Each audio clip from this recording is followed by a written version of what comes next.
Hi, everyone. My name is Dean Martin, Manager of Student Life. Welcome to this session, Meeting the President. North Island College is honored to acknowledge the traditional territories of the combined 35 First Nations of the Nuchalnuth, Kwakwaka'wakw, and Coast Salish traditions, on whose traditional and unceded territories the college's campuses are situated. Today, personally, I'm honored and privileged to be joining you from the traditional unceded territories of the Wai-Waikum and Wai-Wai-Kai First Nations here in Campbell River. Today's session is going to be very informal. There's no specific agenda. We just really want this to be your opportunity as NIC students to meet our new president, to ask any questions that you may have. And I know we have a number of questions that you've put forward in advance, so thanks for that. Also any other questions that you think of during this session that you haven't had a chance to ask or no one has had a chance to ask, then certainly you'll have an opportunity to do that as well. So without further ado, I'd like to introduce you to North Island College's sixth president and CEO, Dr. Lisa Domae. Lisa, over to you. Hello, everyone.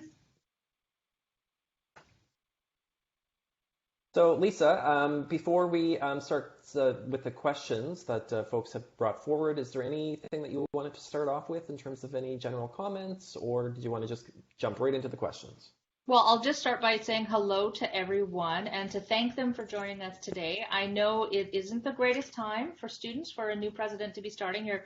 Many of you will be right in the middle of exams or your last day of classes. So I want to thank you for carving out some time today to chat with me and hope that this is the first of many conversations to come.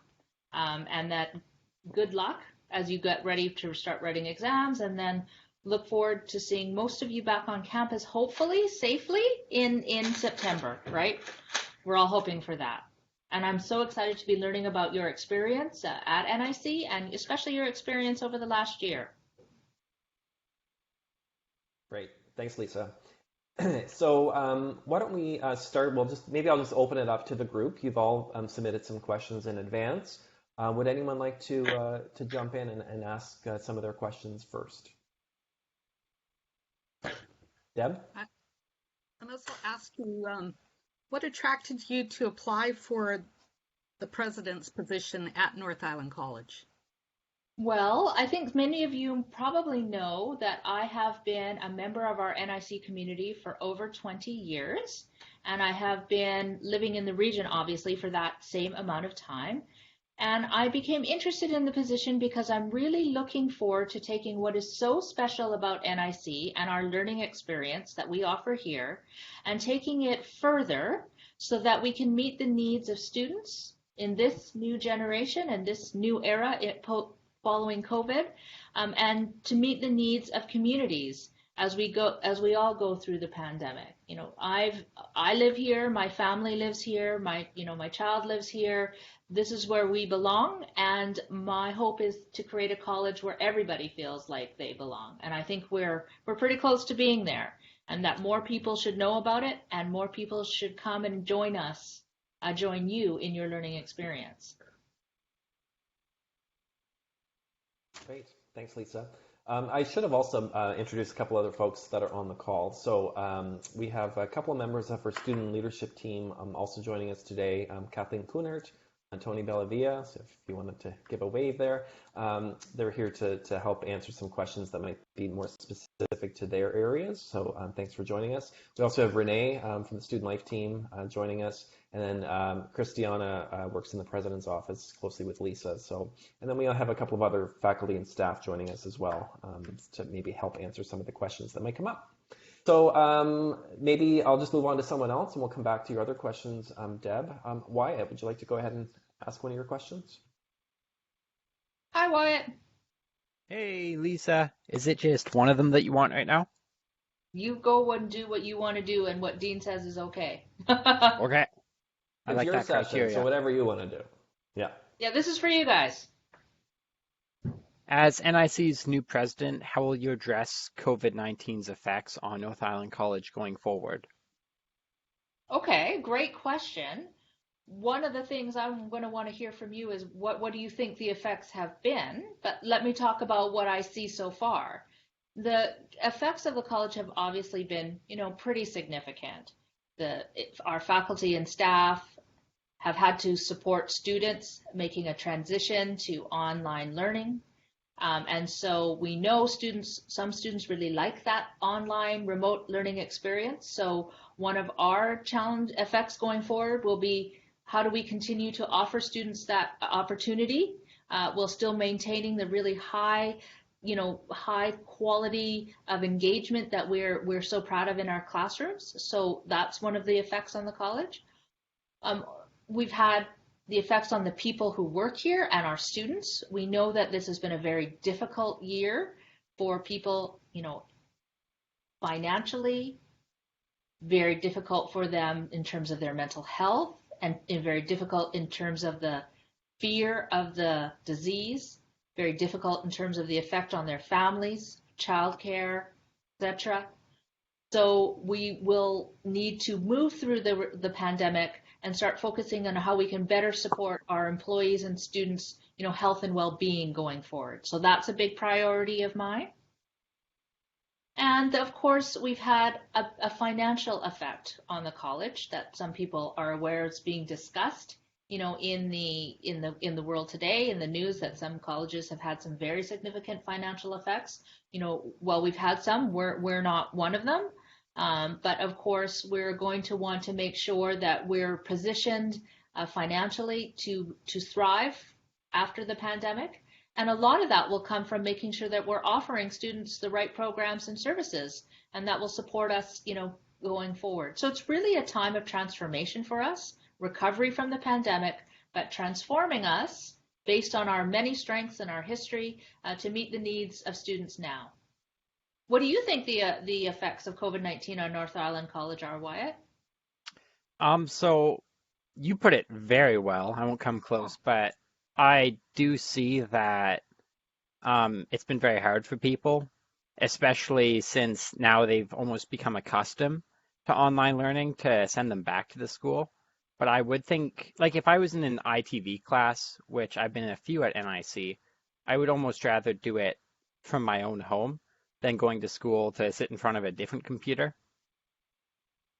So I'm not sure if that would change at all. Yeah, so I have, Tony Bellavia, who's listening on camera, is acting for me as the Vice President Academic, which is what I was before I became president. And one of the initiatives that we're piloting and wanting to find out students' experience with is something that would allow students to actually take an ITV-like experience. I don't know if you all know what ITV is. Probably, maybe Dora doesn't, but I don't. Yeah, ITV is a system that's been designed and invented by North Island College to send instruction from one location to another location through television. So, your instructor might be in Campbell River, but you might be in, Mialaquila, and you're seeing the instructor teach, and you're seeing the students at that location where you are with your group of students, and we call that interactive television. And it's been a great part of NIC's ability to reach students across our campuses.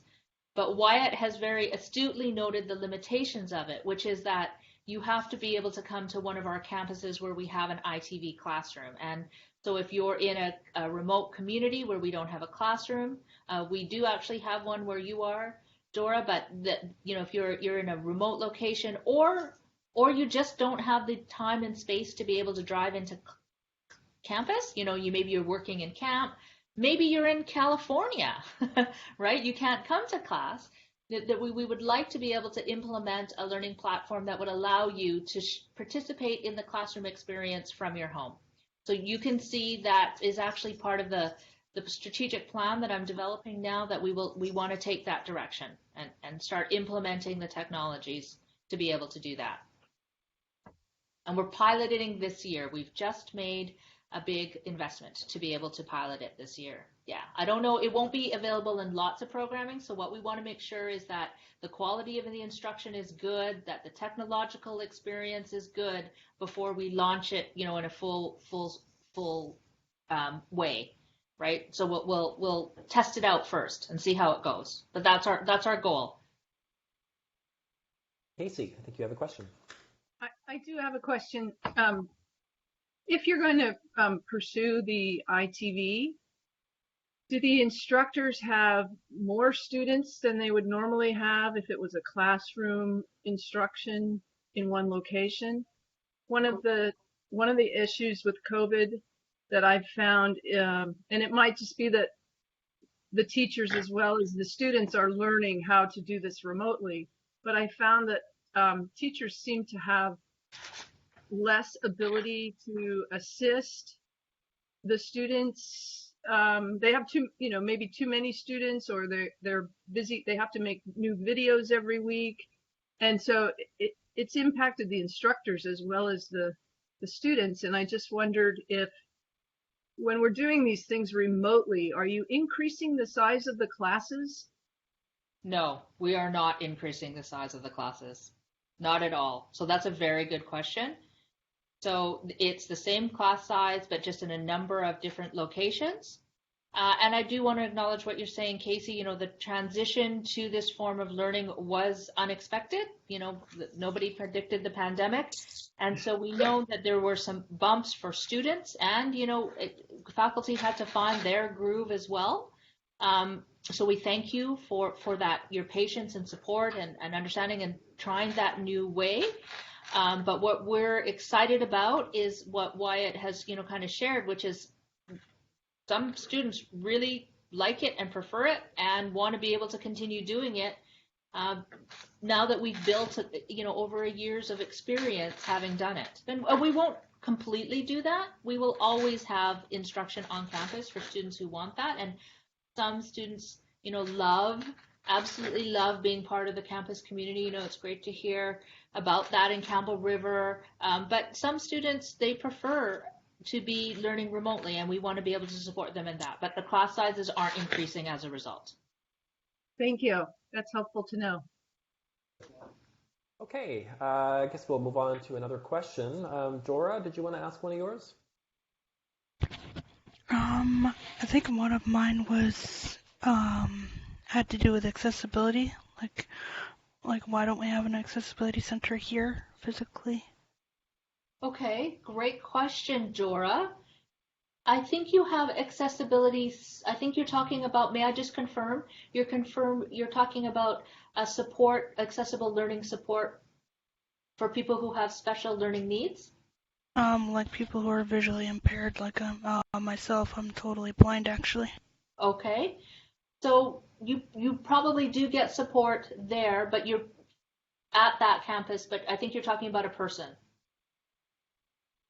Yeah, like someone who physically is here instead of someone having to come up. Like, you know what I mean? Like. Yeah, I do. I Yeah. do. Kathleen, do you want to help answer that question? Kathleen is our Associate Vice President of Student Services and is responsible for that department, and talk about how we provide accessible learning at Mia Aquila. Sure. Thanks, Lisa, and thanks, Dora, for the question. And we do have to provide services, accessible services to all of our campuses, and we do that in a variety of ways. And although we don't have someone physically on campus 100% in Mia Aquila, we do have someone that is available virtually, by phone, and pre-COVID and post-COVID in person a couple of days a week. And that's just how we have to service our full college and students. So we know it's a busy department, and we do our best to make sure, and we have an obligation to make sure everybody is receiving appropriate services. So if you're concerned about the service levels, I'm always open to having a conversation about that, Dora. So you can always reach out to me, and I'm Kathleen Kunert, and I'm the Associate Vice President of Student Services and Registrar here.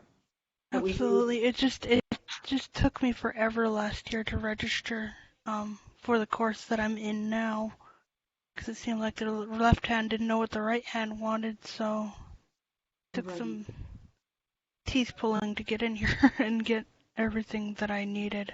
Right. I'm sorry your experience. Yeah, that we certainly we strive to make this easy, and it ought to be easy. So I'm happy to chat with you, and I'd love to hear more about your experience so that we can learn from that and grow. Absolutely. And Dora, you're on Mihal Aquila campus today, so Kathleen probably has, or you can probably get Kathleen's email address from someone at the college there, but it's just kathleen.coonert@nic.bc.ca, but Sandra would have it if you're in contact with her. Absolutely. Okay, sorry. Somebody was I going think to say my next something? question has to do with like music production. Is there any way we can get like music production courses up here? Music production courses. Tony, is that on our radar? I'll just start by saying good morning, everyone, and I'm thrilled to be able to join everyone and thank Lisa and thank Dean and thank you, the students, for this opportunity. So Dora, that's a great question. So part of my portfolio, I have the privilege of supporting the Mia Halaquita campus. So Dora, what I will do is I'll take that question to Donna Mary. Hopefully you've got a chance to meet Donna Mary, the manager at the campus there, in regards to your interest in music. Unfortunately, Okay. It's not something on the horizon, but I will speak to Donna directly about it and have Donna follow up with you on your Absolutely. interest.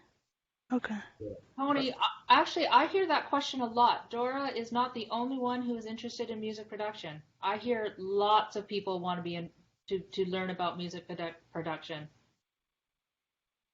Yeah, which is terrific, and I will definitely follow up, Dora. So thanks again for the question, and we'll follow up in regards to seeing what we can do down the road. So thank you.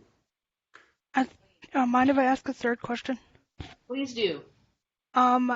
How about like hands-on? Because I noticed there's a lot of like pottery and stuff down island, but we don't get that here. And I like anything hands-on versus writing. So if there's any chance, could we get pottery up here, or anything creative or hands-on learning?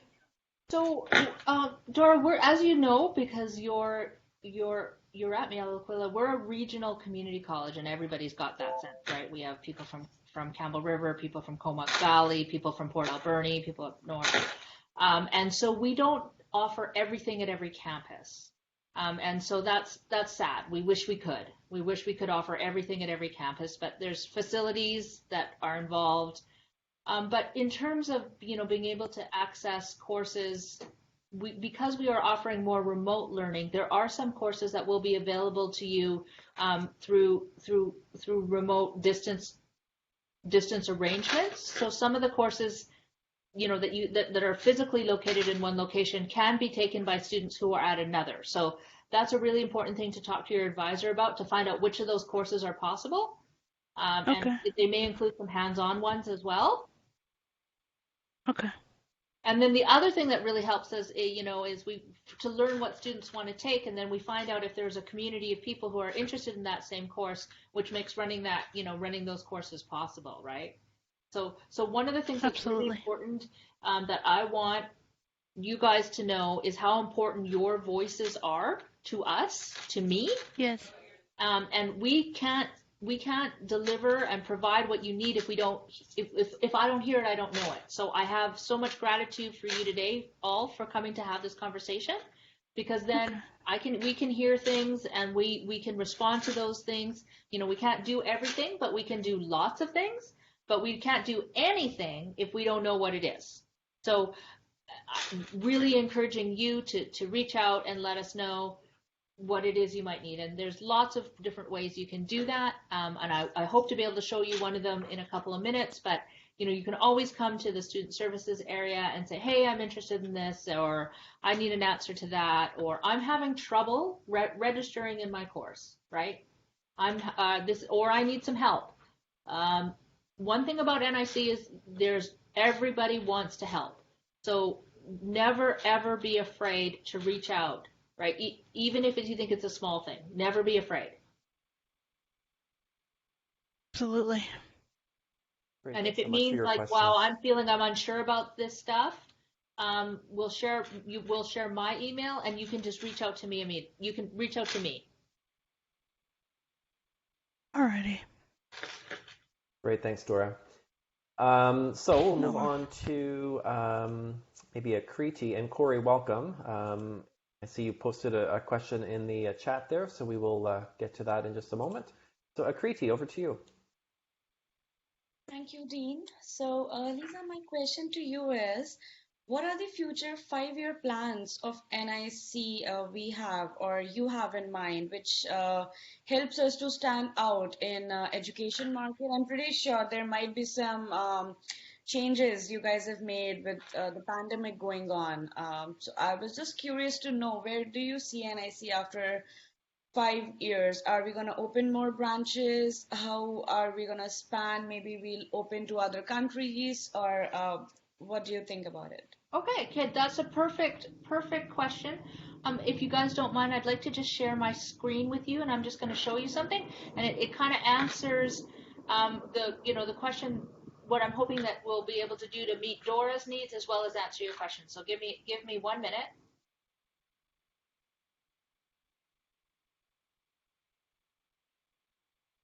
Okay, so I'm hoping that you're all seeing a web page on my screen. It says Engage NIC. Can you just give me a thumbs up that you can see that? Perfect.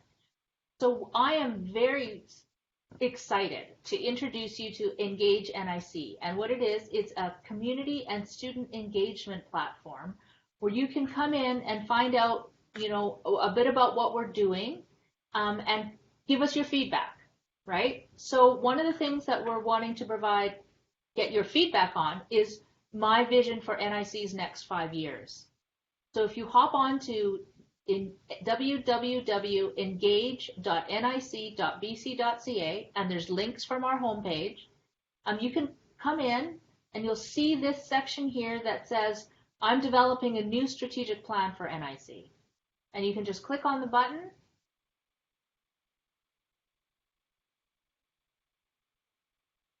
And you'll find all sorts of information about what I'm planning for the next 5 years. And I'm really wanting to hear what you guys think. So there's a short introduction and video from me, but then you can go forward and find a copy of the draft strategic plan. That's right here. It's a PDF that you can take a look at, as well as some of the information that's available about it. But to answer your question specifically, Akrita, what do I think we're going to be in 5 years? Well, let me show you this. My hope is that in 5 years, that NIC will deliver the best individualized education and training experience in British Columbia. So how I see us distinguishing ourselves in the post-secondary landscape is building on what NIC has always done best, which is meet the individual needs of students one by one, whatever students need, and building programs, courses around what you need, and being flexible and how we deliver those courses and programs to you, as Wyatt mentioned earlier today. That's my hope for the next 5 years. And if you go into the strategic plan itself,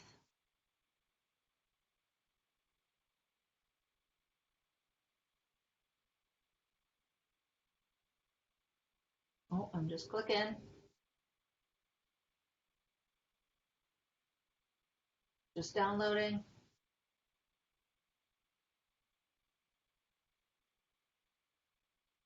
You can go through and see the many different, I'm just going to point down here, the many different ways that we're hoping to do that. There's a whole section on, what kinds of programs, how people enter programs, the services that we'll provide, the pathways to learning, those kinds of things. And Dora, if you would like to learn more about this, we will make sure that you're going to be able to get the information, not just an image. Okay, thank you. Okay? I'm sorry about that we don't have that available for you right at this moment. That's okay.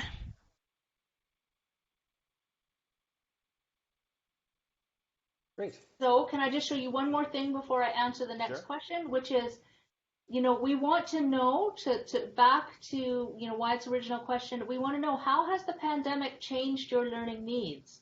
And there's actually 5 different ways you can let us know. You can go in and on this site and map your feedback.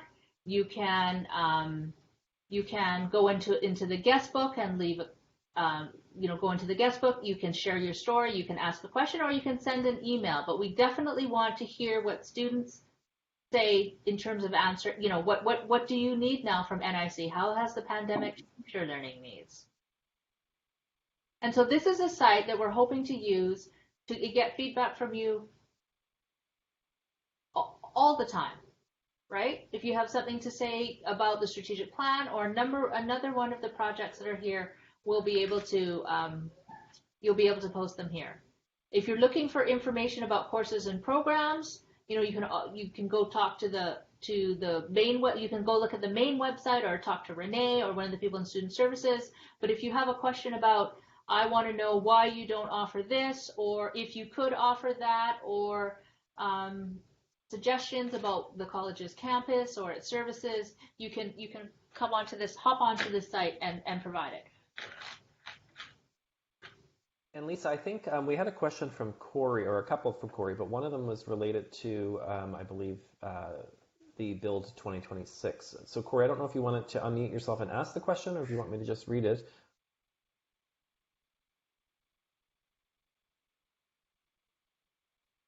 So the question Corey had is this going to connect to Engage Education for virtual reality? Not exactly sure what you mean.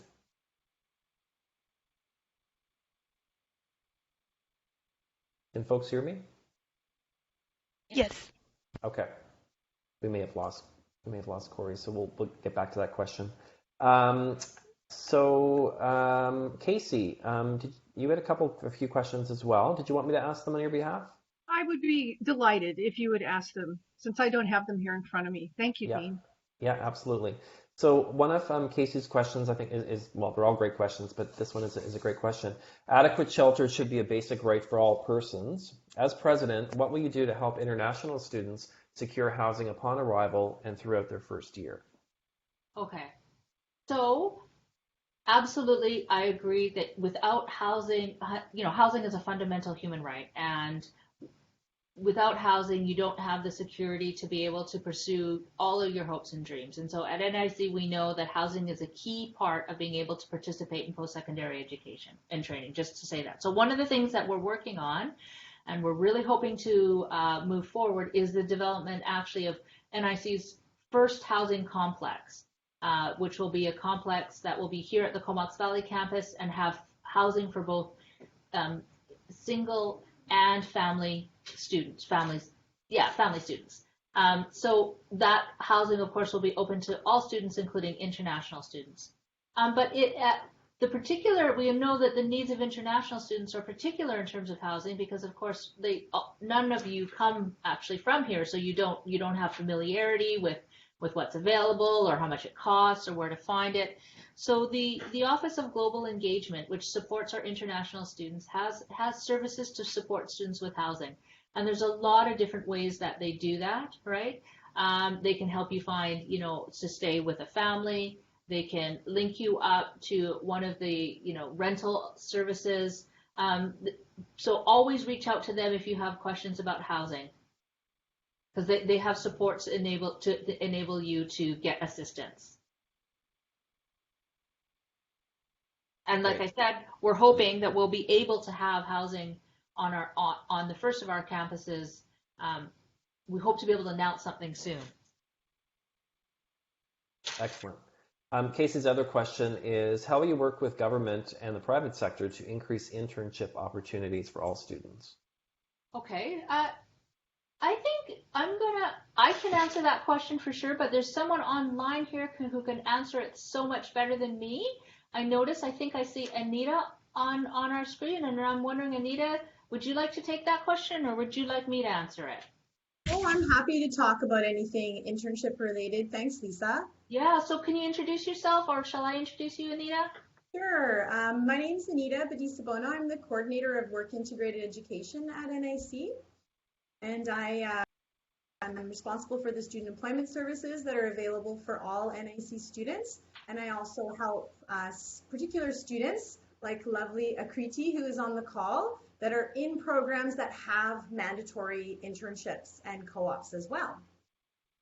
So Corey, your question, I believe, was, you might have to remind me, was what is NIC doing to help all NIC students for internships? Is that's pretty much what we want to know? Yeah, I think Casey's question was, let me just bring it up again here. How will you work with government and the private sector to increase internship opportunities for all students? Awesome. Okay, so I'm kind of excited you asked that question, Corey, because I think that NIC has been doing a lot this past year and even beyond last year, but sometimes some of those efforts don't always come out in front of students' eyes because there's always a lot of work happening in the back. So I'm going to share, we partnered with Vancouver Island University this past year, and we applied for funding from the provincial government to do exactly what you asked us to do, and that is to work with our partners on Vancouver Island in our region, so everyone on the Central and North Island, to increase work integrated learning opportunities for all students. So through this funding that we received, we're building a hub. We have a new website, we have all social media channels, and we've been actively engaging with all of the employers and the business communities in our region to tell them about the benefits of working with students, how they can hire students, how they can access funding to hire students, because we know one of the biggest problems for a lot of organizations is that they don't have funding to hire students. So it might not look like it all the time, but this is actually a huge priority for us at NIC, and as well as a lot of post-secondaries. So hopefully in the next 2 years, we see a lot more in terms of the actual opportunities there. The pandemic, unfortunately, took such a big hit that there are lots of organizations that froze their hiring or didn't grow and just had to, hit pause. So it's an unusual year, definitely, in this area. But that gives you an idea of what we're looking at. This is a huge concern for us. Within NIC, that's our external engagement. Within NIC, of course, we have Career Central, our work integrated learning platform, where we ask all employers to share their opportunities, and NIC students can get supports to work individually and get that individual support to help them with whatever their career goals are. I have a tendency to talk too much, so I'm going to stop, and I'd welcome anyone who has any clarifying questions or PT. Hi, everyone again. I really want to thank Anita and suggest all of you, if you have any questions related to your career, internship, jobs, please reach out to our internship supporters, because they are brilliant and they'll help you with the best, the best options available or the best opportunities they can. And Anita, my another question to you is that are we in future or maybe in long run or upcoming years going to collaborate with big MNCs? Like as I do have my other friends who are pursuing their degrees or post degrees from universities, and they organize like you can call it a small webinar kind of things by Google or Facebook or other big MNCs, Deloitte and all these companies. They come over there, they introduce themselves. I know that we had a career fair in the past, and we organize that like in every 6 months or a year. But are we gonna plan up to grow up to that level where we can have these big MNCs coming to our school, so that it will give more opportunities to students to get a better employment? We'd certainly like to, Akriti, and I'll tell you part of the challenge is that those large, often transnational companies have campus recruiters that tend to focus specifically on the large research universities. Because if they go to that campus or if they do an event, they know they will see hundreds of students. So unfortunately, we get a little bit overlooked being a smaller institution, and sometimes that means we have to try a little bit harder, and when they agree to come, they may only speak to a handful of students or less than a few students. So for them, they don't actively engage with us, and we have to always knock and remind them that we're here. And so sometimes we actually work better with the post-secondaries, our post-secondary partners, to try to do things collaboratively. And that's why you saw this past year we partnered with Camosun, Royal Roads University, Vancouver Island University, and then we were able to provide an event that exposed North Island College students to, 3 digits, like over 100 employers across different industries. That would be very hard for us to do on our own because of our student base. I will say, though, that because of the pandemic, some things may change for the better. And so in the future, these virtual ways of networking and meeting with large organizations may be more normal. And in that case, that means that campus recruiters for Deloitte or KPMG will be able to engage with smaller institutions. So I think I see a trend towards more high quality and smaller conversations rather than those massive large events, which is bigger quantity of numbers. So if you ever have, we also do a survey. We try to do a survey regularly to our students about what companies you want to engage with. So if ever you have ideas, we definitely welcome them. We can only try, but we're always interested in trying to make connections that will help our students. Thanks, Anita. So there was a question. I'd like to get to Corey's questions. He had a couple in the chat there. One was related to virtual reality and whether NIC plans on sort of moving into that realm, which some schools have done. So Lisa, I don't know if that's something that you're able to speak to, or Tony? I'd like to thank Corey for that question because, my son asks me that question all the time. When are you guys moving into virtual reality? And we really don't yet have a plan to do that, but we are hearing from students how important it is that we do. So we were definitely taking note of it, and we'll think about it, how we go forward. We know that we might be a little bit behind there, but we need to grapple with how we think about sort of the future.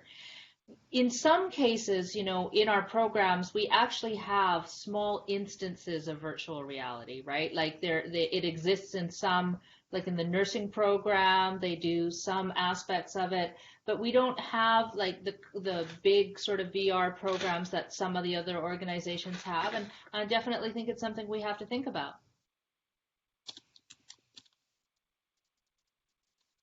Okay, thanks, Lisa. And then Corey's other question related to sort of the aesthetics of the campus. And Corey, I believe you are in Campbell River, I believe, but I'm not sure on that. So you can just type in the chat there.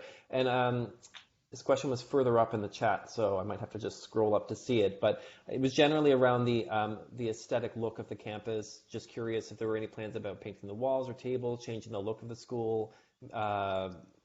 Yeah, so I'm not sure if that's something that you wanted to speak to. Sorry, there is I'm just trying to look through the chat to see the question. It's about the look of the campus? Oh, here we go. Find it? Yeah. Yeah, okay. So you're in Campbell River, Corey? Can you nod? Is that where you are? I believe so. Okay, so what Corey is saying is, I was curious if there were any plans about painting the walls or tables or changing the look of the school. Maybe the interior look of the school is good for a school, but it seems kind of an oatmeal of a look. That's an awesome description. I thought it would be nice if the school was painted nicer. The green chalkboards with the white walls used to look nice, but when they replaced the green chalkboards with dry erase boards and gray tabletops, it makes the rooms look too white, I guess. Maybe I'm wrong and the plain look is good for schools, but I thought it would be nice if the walls had a little color, or tables had a little color, or maybe the color, even colored dry erase boards. That's a great suggestion. One of my research actually areas is around campus design and campus planning, and how the importance of an engaging physical environment is to the learning environment and to make people feel welcome. Because of the pandemic, I haven't been up to Campbell River campus in quite a while. I'm not traveling out of my community unless it's absolutely essential. So next time I'm up there, I'm gonna take a look. But when you say oatmeal, that's ringing a bell. So let me see all the schools look like oatmeal. Fair enough.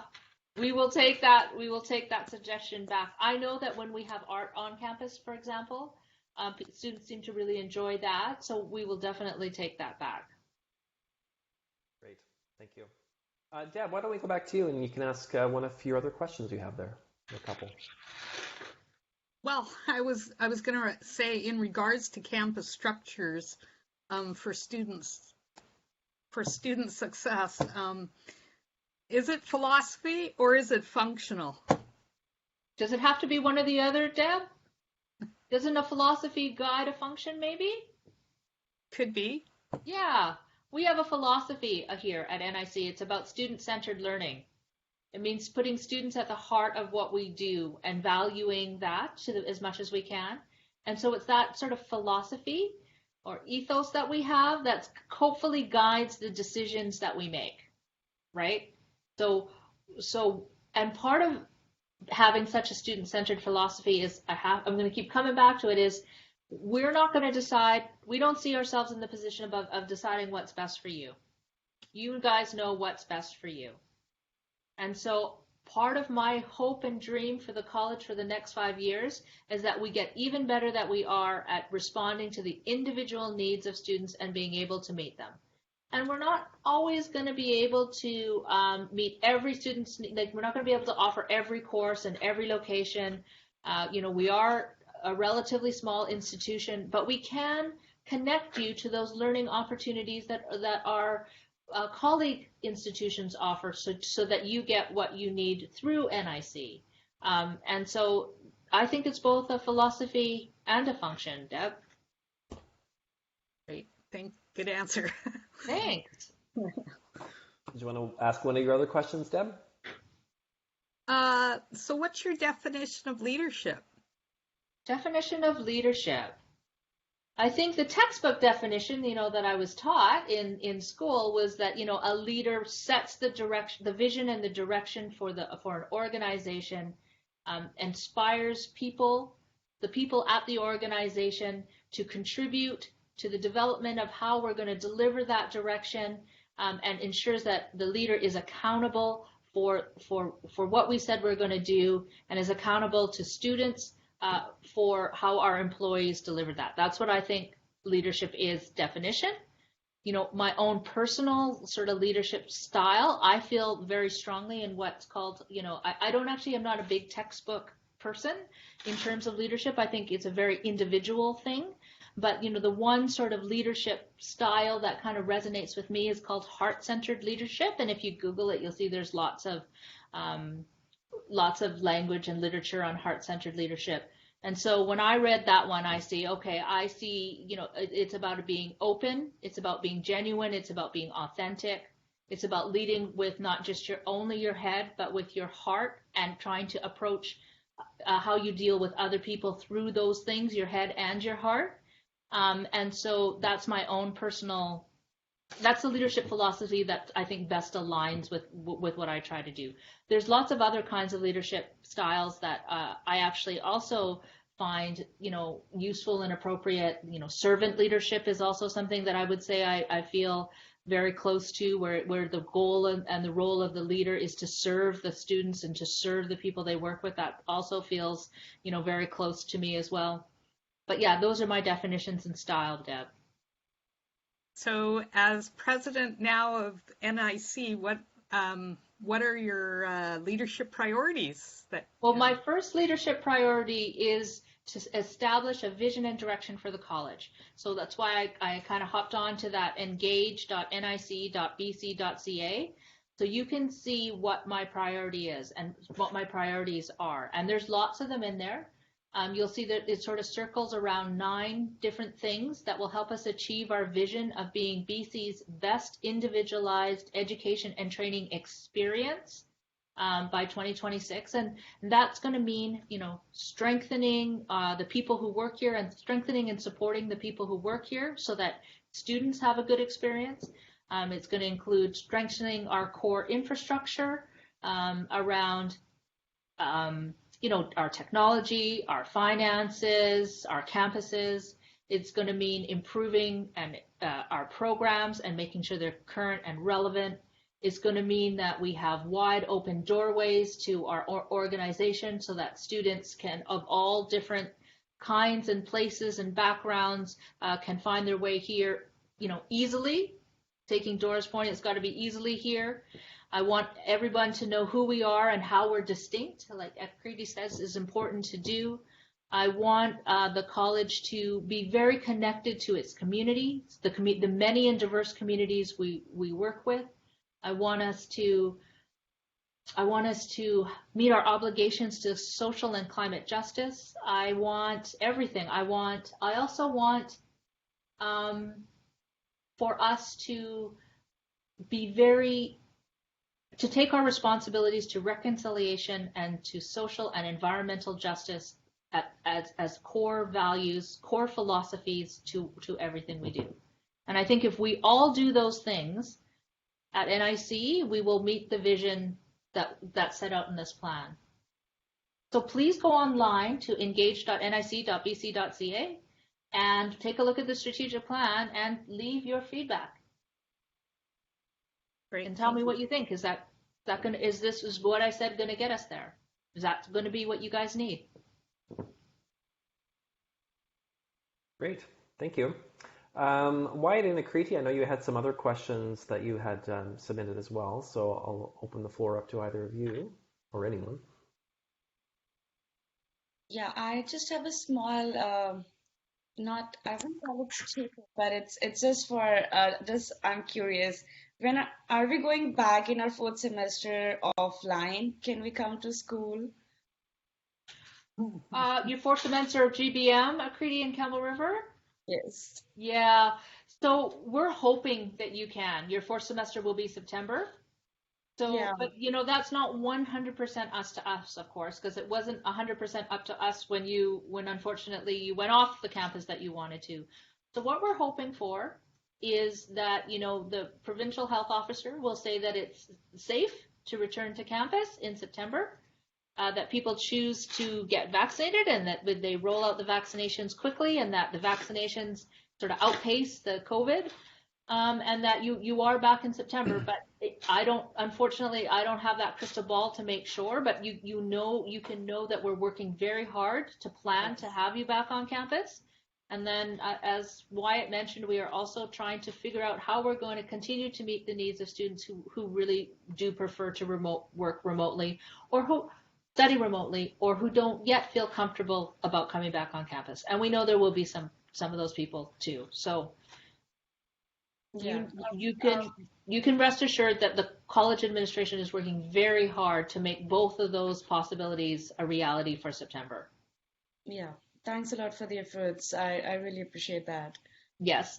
And when later this month, later in May, you'll see the timetable and it will show you what what we're planning to be offered face-to-face and what we're planning to be offered, remotely or digitally, and then you can make some decisions. And of course, everything we do, we're going to do with safety first. So we'll be guided by government and the provincial health officer. But right now they're saying, let's figure out how we get everybody back on campus who wants to be in September. Perfect. Thanks a lot, Lisa, for answering all the questions. It was really a very good meeting with you. Oh, thank you. Okay, anytime. I hope this is the first of many conversations to come. Yeah, of course. Okay, Wyatt, I think you had a couple more questions if you'd like to go ahead and ask those. Okay, awesome. Thanks, Dean. Okay, so do you want to make North Island College a more environmentally friendly institution? And if so, do you have any ideas in mind to achieve this? Yes.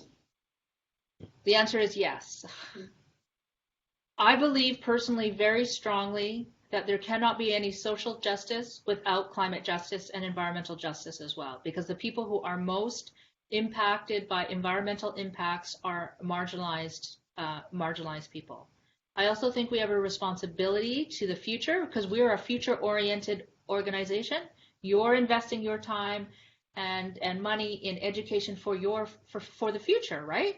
And so we as a college have to take our responsibilities to the future and to our responsibilities as being a part of the many communities we're in. So if you take a look at the strategic plan, you'll see that one of the priorities in the plan is around what I'm calling our yard, which is the greater environment that we are so lucky to be able to live, work, and play in, and to honor that.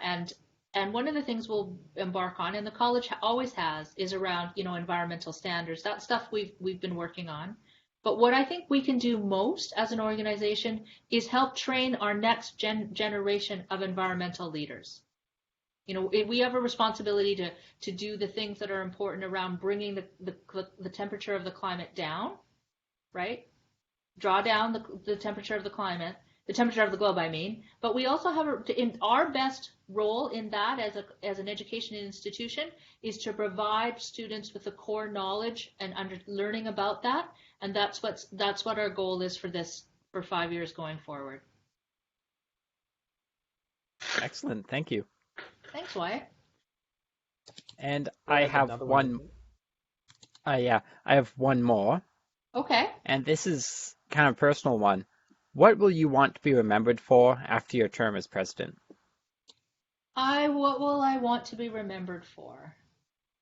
I will want to be remembered as someone who took the college, who made the student experience better in that time, and that more students will have come because of it. What I want is not, shinier, bigger things, or I want a better experience for all of you. Whether it's in the classroom or how you leave us and go to another organization, my vision for NIC is about our education and training experience and you. And so tell me in 4 years, 361 days, if you think I've done it. Okay, I'll put it in my calendar. Please do.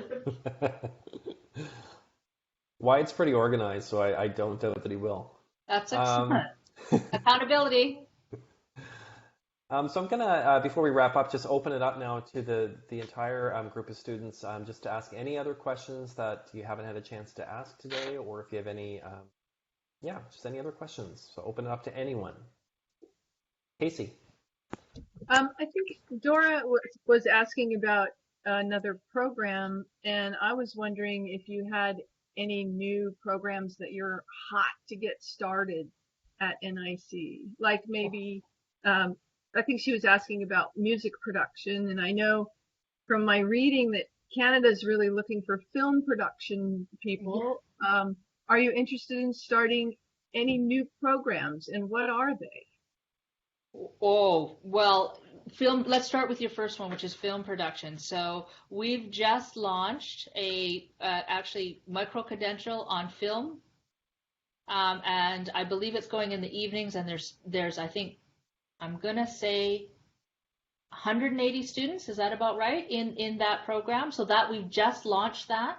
We have actually launched probably about 12 new programs in the last 3 months, everything from auto collision repair, medical terminology that Deb referenced, power and motor sports, parts and warehousing, film production. I hear we're doing something around heavy mechanical in the fall. We are launching lots of more programs to meet, students' needs to short-term programming for economic recovery in particular. We are also launching a brand new CIS, a Computer Information Systems program, this fall. There are so many new programs that we're running that I'm going to encourage you to just go to the website and take a look. But none of those new short programs for economic recovery are open or available to international students. Oh, is that the case? Yeah, you have to be either a citizen or a permanent resident to participate. Okay. Well, there are. Regardless of funding requirements. Yeah, well, there are some new programs that are open for international students. I believe we are offering a new, is it culinary business diploma? Is that what it's called? For international students, there are some new programs that are being designed specifically to meet the needs of international students. I think I've named the ones that are ready, but there's others that are coming down the pipe as well. Yeah, Lisa, digital design programming is also new for international students also. So that's coming down the pipeline also. Oh, great. Yeah. Thanks. Thank you. Any other questions from anyone before we wrap up? Any final comments, Lisa? Just to say thanks so much to all of you for your interest and your engagement with the college, and I hope to hear your voices as we develop our next strategic plan. And for those of you for whom this is the end of the semester, congratulations! Good luck with exams. Don't know if you're taking summer session, but hope we see you all either in the summer for what will be hopefully our last fully remote semester, and then maybe we can see everyone on campus in the fall. Hopefully. Hopefully. We all do our part. I fully believe we can. So thank you, all of you. Good luck. Thanks so much, Lisa. Take care, everyone. Thanks for joining us. Thank you, everybody. You too.